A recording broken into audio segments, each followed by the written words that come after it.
শ্রী শ্রী লক্ষ্মী দেবীর ব্রতকথা ও পাঁচালী। বৈশাখ মাসের ব্রতকথা।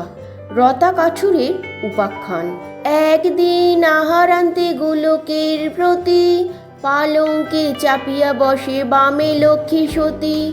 নানা মিষ্ট লাপে কাল করেন যাপন, হেনকালে নারায়ণের হইল শরণ। লক্ষ্মী প্রতি চাহি কয়ে হাসিয়া হাসিয়া, তব ভক্ত তত্ত্ব কথা কহ বিবরিয়া। লক্ষ্মী কহে শোনো প্রভু মোর ভক্ত কথা, মগধ নগরে বাস নাম তার রতা। আমারে জানে যে ভক্ত আমি ধ্যান জ্ঞান, নাহি জানে আমা বই আমাতে অজ্ঞান। জাতিতে কাঠুরিয়া সে কাষ্ঠ বেচি খায়, দুঃখ কষ্টে এইভাবে কিছুদিন যায়। প্রাতে উঠি আমার শরী বনপথে ধায়, বোঝা 5 কাষ্ঠ কাঠি লয় সে মাথায়। এক বোঝা কাষ্ঠরতা রজকেরি দেয়, আর বোঝা সহিসেরে প্রদান করায়। বাকি 3 বোঝা কাষ্ঠ বাজারে বেচয়, চাল ডাল কিনি আনি রন্ধন করায়। সরিয়া আমার নাম ভোজনেতে বসে, বিশ্রাম করিয়া যায় রজকের পাশে। ধৌত বস্ত্র পরি যায় সহিসের কাছে, লইয়া উত্তম ঘোড়া তাহার যে পাছে।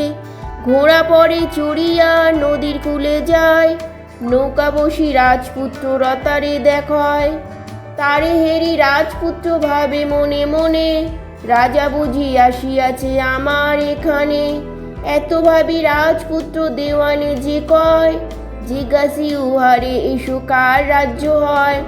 তরা আসে দেওয়ান রতা প্রতি কয়, সত্য করি কহ ইহা কার রাজ্য হয়। ইহা শুনি রতা কিছু না বলিয়া তাই, অতি বেগে ঘোড়া লয়ের পথ চলি যায়। রাজপুত্র কাছে গিয়া দেওয়ান যে কয়, উত্তর না দিয়া বেগে ঘোড়া লয়ে যায়। ইহা শুনি রাজপুত্র তার প্রতি কয়, পুনঃ ফিরি এলে পরে নিয় পরিচয়। নিত্যকার মতো রতা বন মাঝে যায়, ভাঙিল বিস্তর কাষ্ঠ যাইয়া তথায়। সহস্র পড়িল লোকে মহামূল্য হার, হারের গঠন দেখি হইল চমৎকার। কাষ্ঠ মধ্যে লয়ে হার গৃহে চলি যায়, কিছু পরে যায় রতা রজকোয়ালায়। সহিসের কাছে গিয়া ধৌত বস্ত্র পরি, চলিল পথিতে সে ঘোটকেতে চড়ি। উপনীত হইল রতা নদীর সে তীরে, দাঁড়ায় আছে দেওয়ান পথের উপরে। বলে দেওয়ান ওগো রাজা মহাশয়, এ রাজ্য কার হয় দাও পরিচয়। রতা বলে বেশি কথা কই নাহি আমি, দাও ভেট এই হার রাজপুত্রে তুমি। এত কহি রতা তবে ঘোড়া ছুটাইল, দেওয়ান কুমারে হার দিয়া যে কহিল। রাজপুত্র হার নিয়া নৌকা ছাড়ি দেয়, অপর রাজ্যেতে গিয়া নঙর করায়। নঙর করি রাজপুত্র সভায় যায়, ভেট দিল সেই হার কুমার রাজায়। হারের বদলে রাজা দিল চারি হয়, বিদায় লইয়া চলে কুমার মহাশয়। যেখানে রতার বাস সেইখানে গেল, নগরের সব লোকে জিজ্ঞাসা করিল।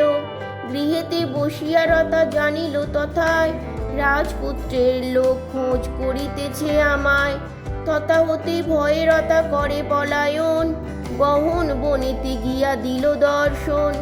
মমস্তব স্তুতি করে যাইয়া তথায়, দেখি অনুকূল আমি হইনু তাহায়।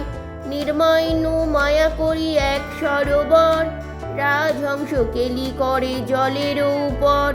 চারিদিকে পুষ্পবৃক্ষ শোভে সারি সারি, শান করি বারে আসে যত বিদ্যা ধরি। দ্রুত গতি রতা সব বসন হরিয়া, গোপনীয় এক স্থানে রহে লুকাইয়া। শান করি সকলেতে উঠে গিয়া তীরে, বসন না পেয়ে সবে কহে উচ্চ স্বরে। মোদের বসন বল কে বানিছ হরে, বসন না দিলে ভস্য করিব তাহারে। রতা বলে যদি বাক্য রাখো আমার, এখনই বসন দিব আমি সবাকার। শুনে অঙ্গীকার করে যত কন্যাগণ, বলে যা কহিবে তুমি করিব পালন। রতা বলে যাও তোমরা নদীর সে তীরে, স্বর্ণকুম্ভ ভরিবারে আনিবে সত্তরে। পথে যদি কেহ তোমা করে জিজ্ঞাসন, সবে কবে রতা রাজা দাসী আমাগণ। এত শুনি সবে যায় বাড়ি আনিবারে, তীরে বসি কুমার জিজ্ঞাসে ধীরে ধীরে, কে তোমার কোন স্থানে করিবে গমন, কার তরে লহ বাড়ি বল হে এখন।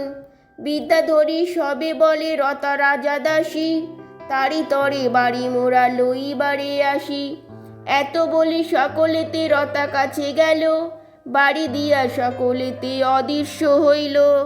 নিয়মিত রতা যায় অশ্ব আরোহণে, রতা দেখি রাজপুত্র আনন্দিত মনে। রতা বলে রাজপুত্র মম বাক্য লহ, এইখানে অট্টালিকা বানাইয়া দেহ। রাজবাটি সমবাটি গঠিয়া তখন, আপন রাজ্যেতে তিনি করিল গমন। রাজা করি রতারে বসানো সিংহাসনে, হইলা কাঠুরে রাজা দেখে সর্বজনে। লক্ষ্মী বাক্যে তুষ্ট হইল দেবনারায়ণ, হরি হরি বল যত আছো এওগণ। হরি বল হরি হরি বল হরি হরি বল হরি।